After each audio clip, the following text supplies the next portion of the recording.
Terima kasih Anda masih bersama kami di Debat pertama Calon Presiden 2024.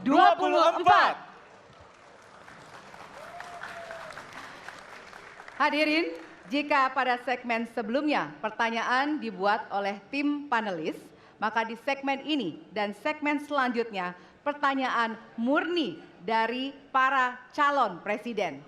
Jawaban pertanyaan akan ditanggapi oleh capres penanya untuk kemudian direspon kembali oleh calon presiden yang menjawab. Sebelumnya, kita undang kembali seluruh calon presiden untuk naik ke atas panggung. Kami persilakan Bapak untuk menuju ke panggung utama.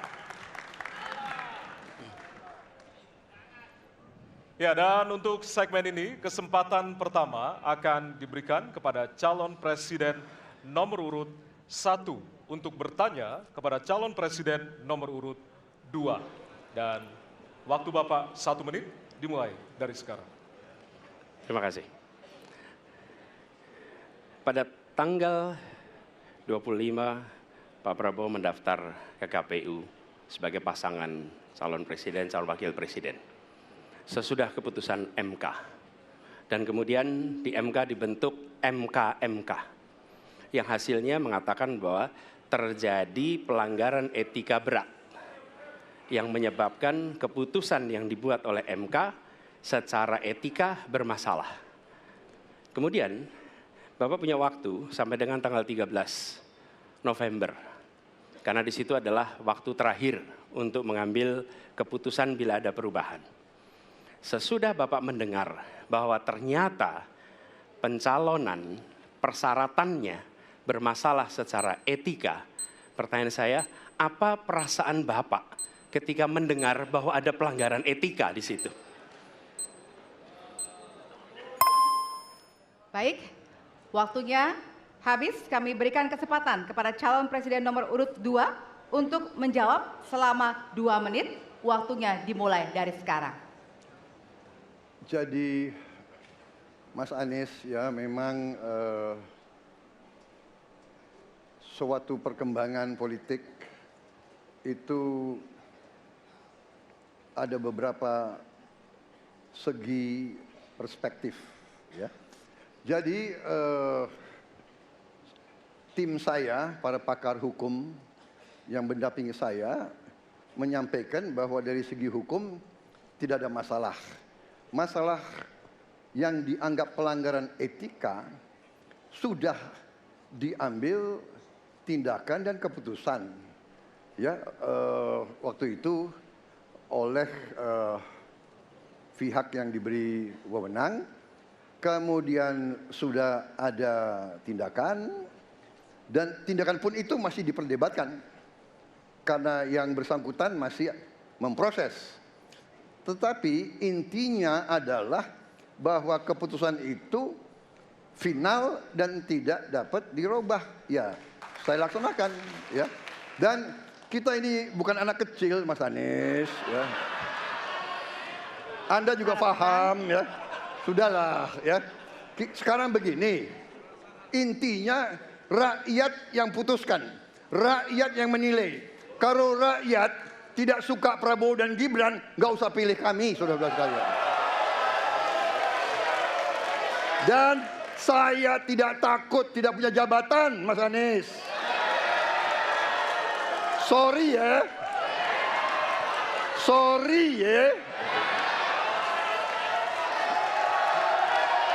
Para penang, Mas Anies, Mas Anies, saya tidak punya apa-apa. Saya sudah siap mati untuk negara ini. Baik. Waktu Anda habis, Bapak, dan selanjutnya kami persilakan kepada calon presiden nomor urut 1 untuk menanggapi jawaban dari calon presiden nomor urut 2. Waktu Bapak 1 menit. Dimulai dari sekarang. Fenomena ordal ini menyebalkan. Di seluruh Indonesia kita menghadapi fenomena ordal. Mau ikut kesebelasan ada ordalnya. Mau masuk jadi guru ordal. Mau daftar sekolah ada ordal. Mau dapat tiket untuk konser ada ordal. Ada ordal di mana-mana yang membuat meritokratik nggak berjalan. Yang membuat etika luntur. Dan ketika fenomena ordal itu bukan hanya di masyarakat, tapi di proses yang paling puncak terjadi ordal, maka rakyat kebanyakan, dan ini saya rasakan beberapa waktu yang lalu, beberapa orang guru berjumpa dengan saya dan mereka mengatakan, Pak, di tempat kami pengangkatan guru-guru itu mendasarkan ordal. Kalau tidak ada ordal, nggak bisa jadi guru, nggak bisa diangkat. Lalu apa jawabannya? Atasan saya bilang, wong yang di Jakarta aja pakai ordal, kenapa kita di bawah tidak boleh pakai ordal? Negeri ini rusak apabila tatanan itu hilang. Waktunya habis. Ya. Sekarang kami berikan kesempatan kepada calon presiden nomor urut 2 untuk menanggapi tanggapan dari calon presiden nomor urut 1. Waktunya 1 menit dari sekarang. Mas Anies. Dalam demokrasi, kekuasaan tertinggi ada di rakyat. Hakim yang tertinggi adalah rakyat. Tanggal 14 Februari, rakyat yang akan mengambil keputusan. Kalau kami tidak benar, salah, berkhianat, rakyat yang akan menghukum kami. Waktu masih ada, Bapak? Sudah cukup? Baik, terima kasih. Harap tenang hadirin, kita akan lanjutkan. Ya, kita akan lanjutkan. Dan untuk kesempatan ini kami berikan kepada calon presiden nomor urut 2 untuk bertanya kepada calon presiden nomor urut 3. Dan waktu Bapak 1 menit dimulai dari sekarang.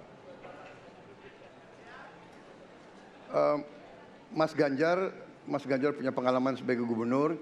Saya ingin bertanya bagaimana pemikiran Bapak untuk mengatasi pengangguran yang masih banyak, terutama lulusan-lulusan sekolah dan sarjana yang belum tertampung. Mungkin pengalaman Bapak bisa Bapak memberi suatu pencerahan kepada kami. Terima kasih. Waktunya masih ada, Bapak ada yang ingin ditambahkan? Baik, cukup. Oke. Selanjutnya kami berikan kesempatan kepada calon presiden nomor urut 3 untuk menjawab selama 2 menit. Waktunya dimulai dari sekarang.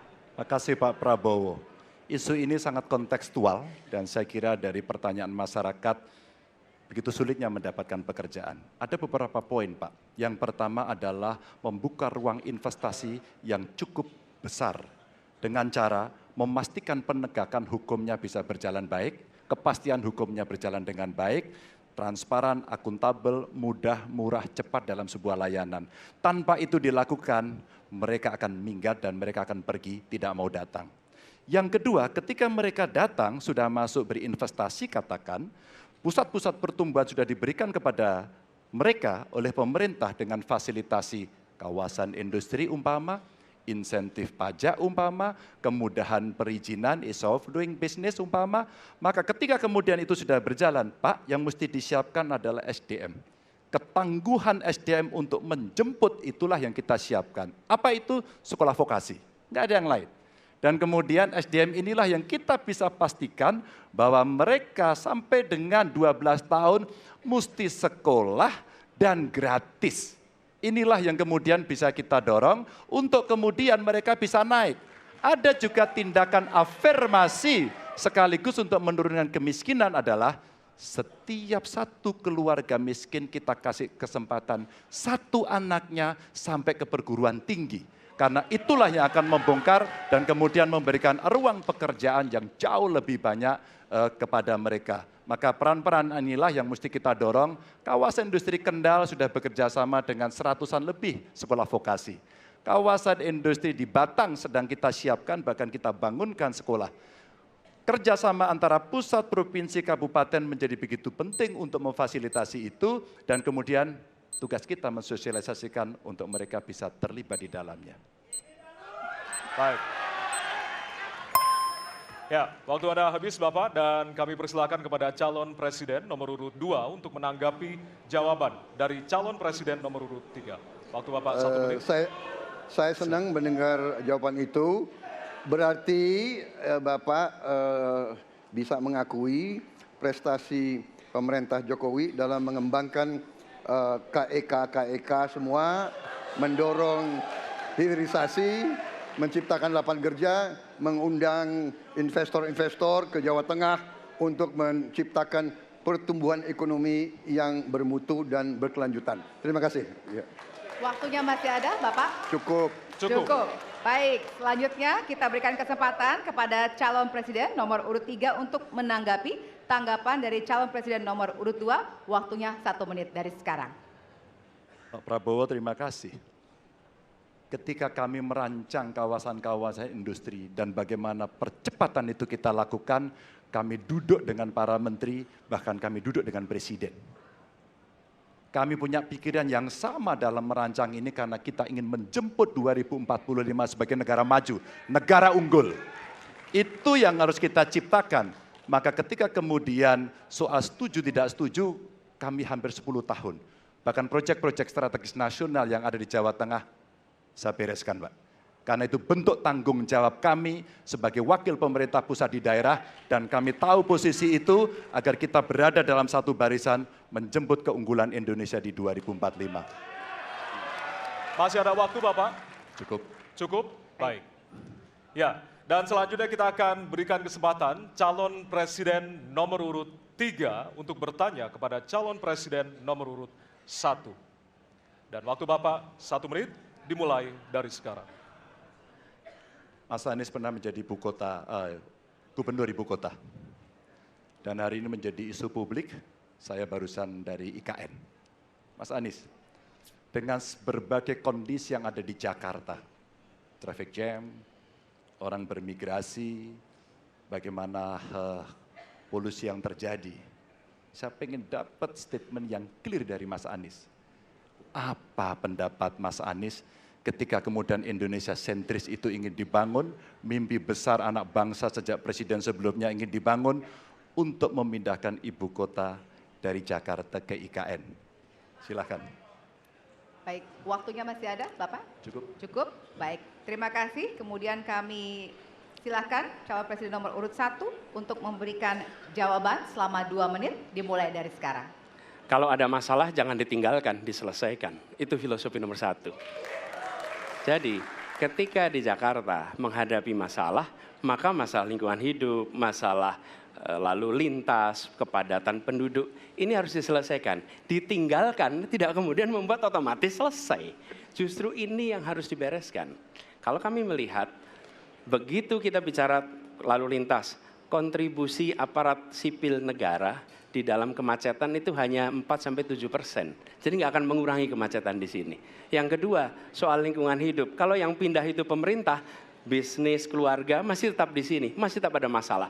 Karena itu kami berpandangan, masalah yang di Jakarta harus diselesaikan dengan transportasi umum yang dibangun. Kemudian yang kedua, menambah taman yang dibangun, transportasi umum berbasis elektrik. Dan itu semua dikerjakan untuk membuat Jakarta menjadi kota yang nyaman, aman, kota yang membuat kita bisa hidup dengan sehat. Itu terkait dengan Jakarta. Jadi jangan kita meniru pemerintah Belanda. Mereka punya kota tua. Ketika kota tua turun permukaan, mereka pindah ke selatan, bikin di sekitar Monas. Ditinggalkan, masalah tidak diselesaikan. Kita harus menghadapi masalah dengan menyelesaikan. Lalu yang kedua, terkait dengan IKN.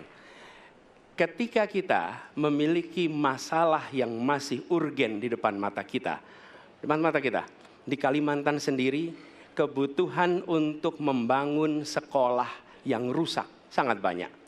Membangun kereta api atau jalur tol antar kota di Kalimantan itu urgen. Yang merasakan dari uang itu siapa? Rakyat. Sementara yang kita kerjakan hanya membangun tempat untuk aparat sipil negara bekerja, bukan untuk rakyat dan bukan pusat perekonomian. Baik. Ya, waktu Anda habis dan kami persilakan kepada calon presiden nomor urut 3 untuk menanggapi jawaban dari calon presiden nomor urut 1. Waktu Bapak 1 menit, disilakan.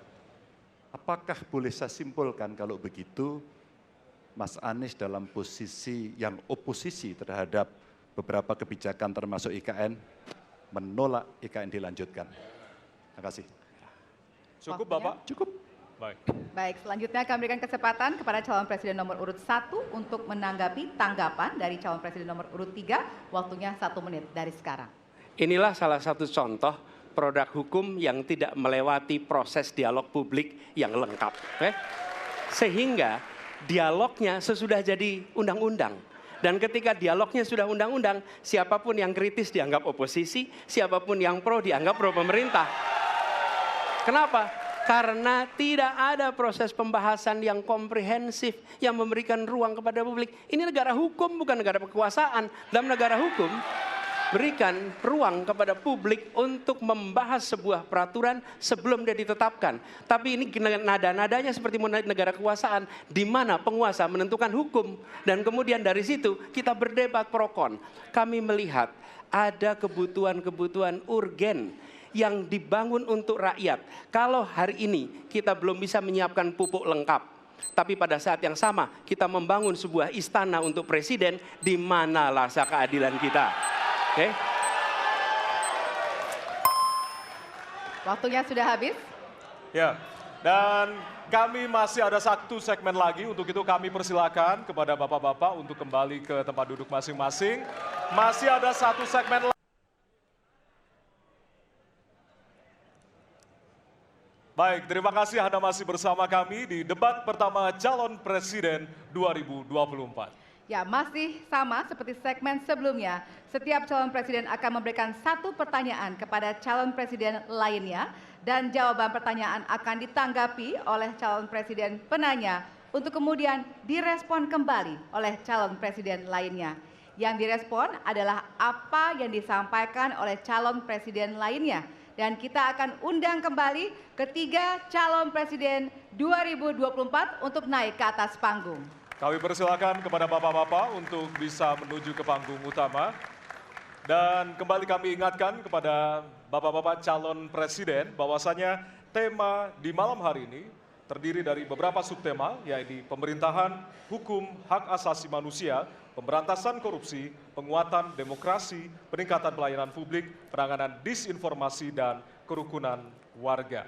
Untuk itu, kesempatan pertama akan diberikan kepada calon presiden nomor urut 2 untuk bertanya kepada calon presiden nomor urut 1. Waktu Bapak 1 menit dimulai dari sekarang.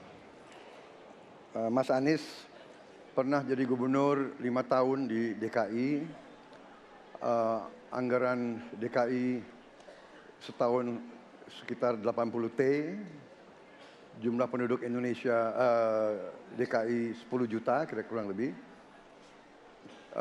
APBD Jawa Barat 35 T, jumlah penduduknya 50 juta, 5 kali DKI. Tetapi selama Mas Anies mimpin, sering sekali DKI menerima indeks polusi tertinggi di dunia.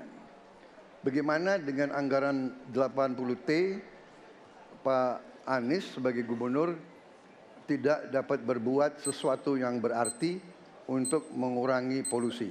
Terima kasih. Waktunya masih ada, Bapak? Sudah cukup? Baik, kita akan lanjutkan pada calon presiden nomor urut 1. Kami beri kesempatan untuk menjawab pertanyaan selama 2 menit, dimulai dari sekarang. Pak Prabowo, terima kasih atas pertanyaan yang bagus, tetapi kurang akurat. Saya akan jelaskan, Pak. Ketika satu daerah mengatakan di tempat kami tidak ada COVID, di tempat kami COVID banyak, lalu yang tidak ada COVID kami tanya, kenapa tidak ada COVID? Nah, kami nggak punya alat testing, Pak. Karena tidak punya alat testing, maka tidak ada COVID. Yang punya alat testing, maka ada COVID. Okay? Saya tidak tanya COVID, saya tanya polusi. Boleh saya selesaikan dulu? Ya. Jadi, apa yang terjadi? Di Jakarta kami memasang alat pemantau polusi udara. Bila masalah polusi udara itu bersumber dari dalam kota Jakarta, maka hari ini, besok, minggu depan konsisten selalu akan kotor. Tapi apa yang terjadi? Ada hari di mana kita bersih, ada hari di mana kita kotor. Ada masa minggu pagi, Jagakarsa sangat kotor. Apa yang terjadi? Polusi udara tak punya KTP. Angin tak ada KTP-nya. Angin itu bergerak dari sana sini. Ketika polutan yang muncul dari pembangkit listrik tenaga uap mengalir ke Jakarta, maka Jakarta punya indikator, karena itu Jakarta mengatakan ada polusi udara. Ketika anginnya bergerak ke arah Lampung, ke arah Sumatera, ke arah Laut Jawa, di sana tidak ada alat monitor, maka tidak muncul. Dan Jakarta pada saat itu bersih. Kalau problemnya dari dalam kota saja, maka konsisten tiap waktu. Ya, kita punya masalah polusi. Karena itu kita kerjakan dengan apa? Kita lakukan, Pak. Satu, dengan pengendalian emisi dari kendaraan bermotor. Dan pengujian emisi sekarang wajib. Yang kedua, elektrifikasi kendaraan umum. Yang ketiga, konversi kendaraan umum. Dan dulu yang naik kendaraan umum hanya 350.000 per hari, sekarang 1 juta per hari. Jadi itu kita kerjakan untuk menangani soal polusi di Jakarta. Baik. Masih ada waktu Bapak? Cukup? Ya. Kami persilakan kepada calon presiden nomor urut 2 untuk kemudian menanggapi jawaban dari calon presiden nomor urut 1. Waktu Bapak 1 menit dimulai dari sekarang. Ya susah kalau kita menyalahkan angin dari mana saja ya. Jadi saya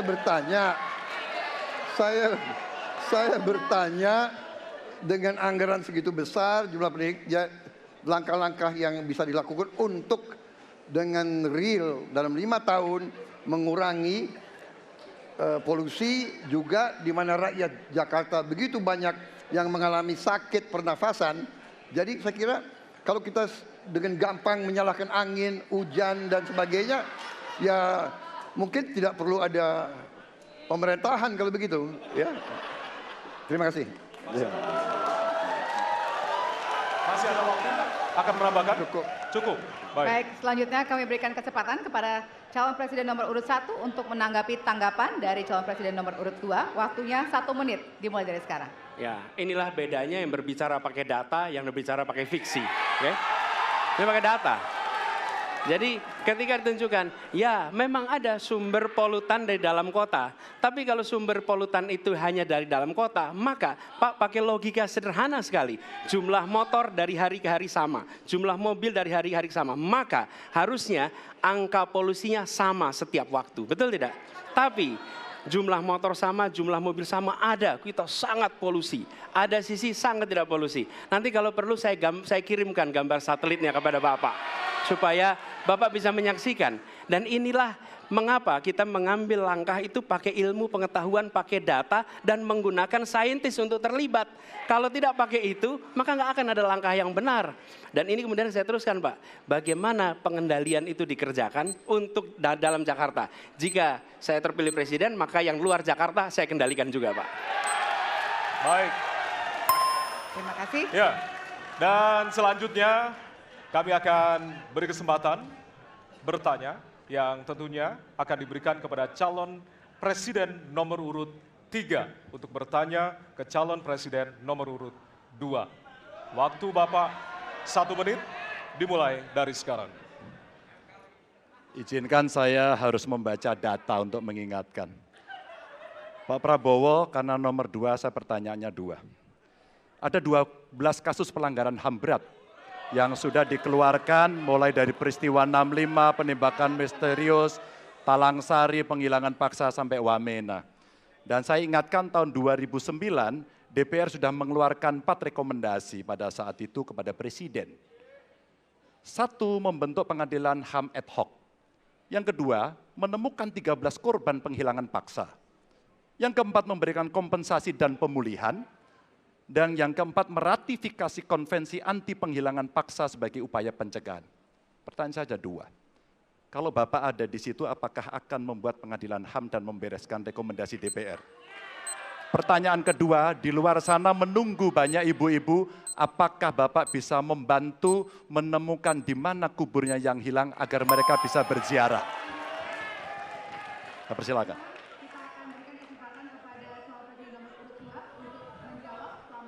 Waktunya dari sekarang. Pak Ganjar tadi justru Anda sebut tahun 2009 kan? Ya. Jadi sekian tahun yang lalu kan? Betul. Dan masalah ini ditangani justru oleh wakil presiden Anda. Ya. Ya. Jadi apalagi mau ditanya kepada saya? Saya sudah menjawab berkali-kali, ada rekam digitalnya. Saya sudah jawab berkali-kali. Tiap 5 tahun kalau polling saya naik, ditanya lagi soal itu.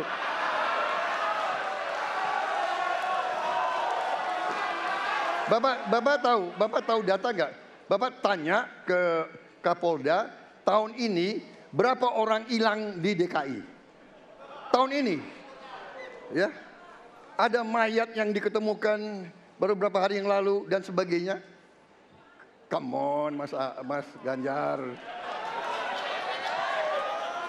Ya, jadi saya tadi katakan, saya merasa bahwa saya yang sangat keras membela hak asasi manusia. Nyatanya orang-orang yang dulu ditahan, tapol-tapol, yang katanya saya culik, sekarang ada di pihak saya membela saya, saudara-saudara sekalian.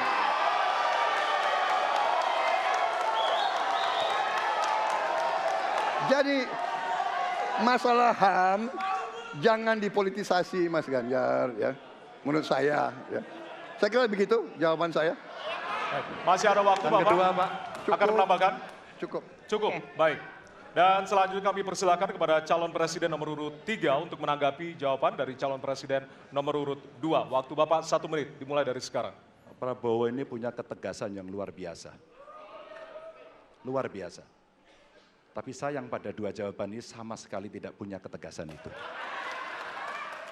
Kenapa saya sampaikan? Pertanyaan saya sebenarnya satu. Apakah kalau Bapak jadi presiden akan membuat pengadilan HAM? Pertanyaan nomor kedua, apakah Bapak bisa menemukan, menunjukkan, membantu pada keluarga agar kemudian mereka bisa berziarah? Dua ini sama-sama tidak dijawab. Maka kalau kemudian saya boleh meminta, kalau saya jadi presiden, Pak, saya akan bereskan ini, Pak.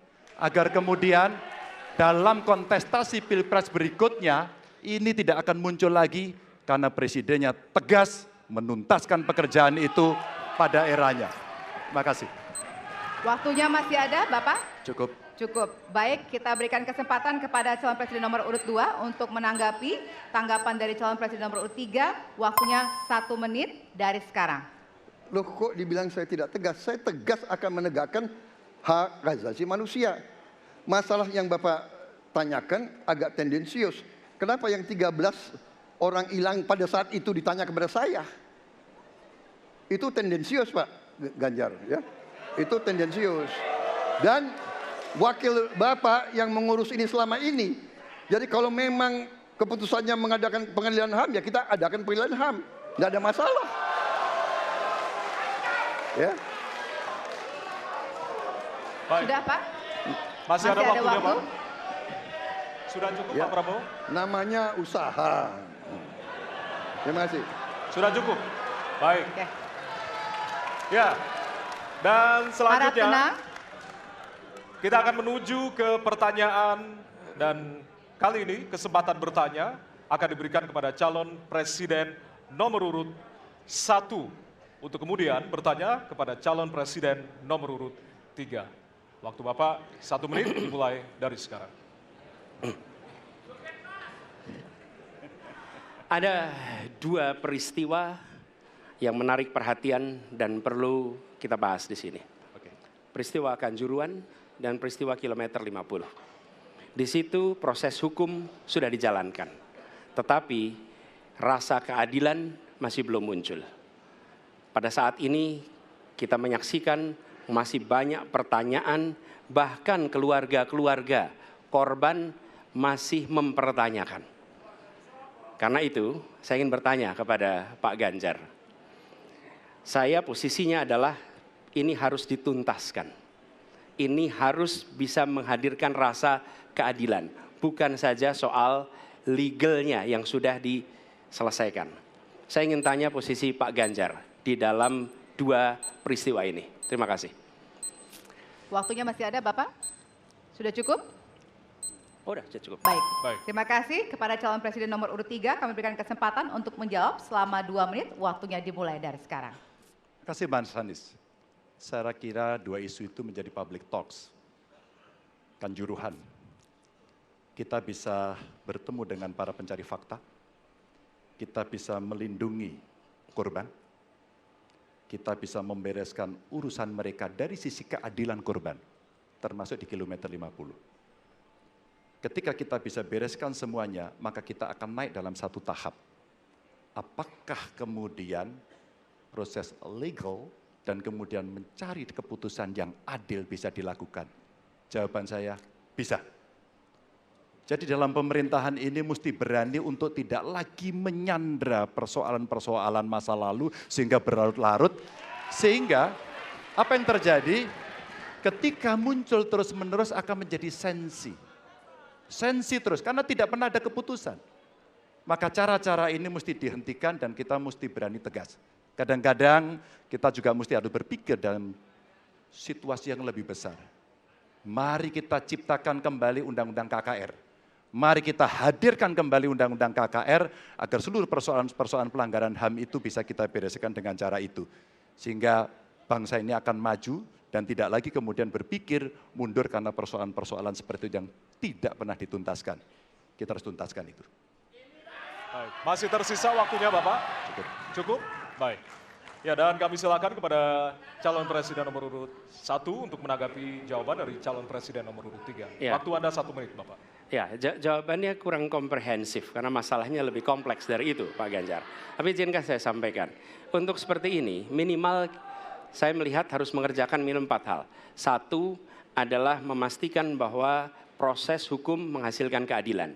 Yang kedua, ungkap seluruh fakta sehingga kebenaran menjadi pengetahuan semua, termasuk closure bagi keluarga. Yang ketiga, korban, harus ada kompensasi, clear. Dan yang keempat, negara harus memberikan jaminan bahwa peristiwa-peristiwa seperti ini tidak boleh berulang kembali. 4 harus dikerjakan. Nah, saya kemudian melihat untuk itu bisa dikerjakan, maka kita tidak bisa abu-abu seperti yang tadi disampaikan.